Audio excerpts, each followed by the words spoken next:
உலக புகழ்பெற்ற காஞ்சிபுரம் ஏகாம்பரநாதர் திருக்கோவிலில் உள்ள சுமார் 3500 ஆண்டுகள் பழமையான மாமரத்தில் இனிப்பு, புளிப்பு, துவர்ப்பு, கசப்பு ஆகிய 4 வகை சுவைகளை கொண்ட மாங்கனிகள் காய்க்கத் தொடங்கியது.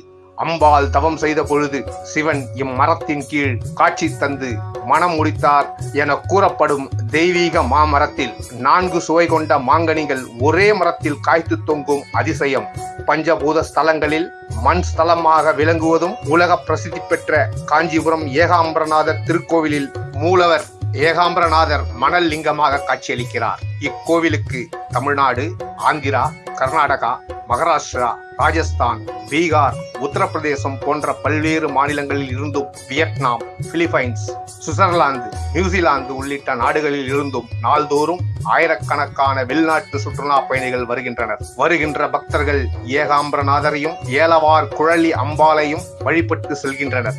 அதிலும் தற்பொழுது கோடை விடுமுறை என்பதால் அதிக அளவில் சுற்றுலா பயணிகள் வருகின்றனர். பிரசித்தி பெற்ற இந்த ஏகாம்பரநாதர் கோவிலில் கருவறைக்கு பின்புற பிரகாரத்தில் ஸ்தல விருட்சமாக ஒரு மாமரம் உள்ளது. இது சுமார் 3500 ஆண்டுகள் பழமை வாய்ந்தது என்றும், அம்பாள் தவம் செய்த பொழுது சிவன் இம்மரத்தின் கீழ்தான் காட்சி தந்து மனம் முடித்தார் எனவும் கூறப்படுகிறது.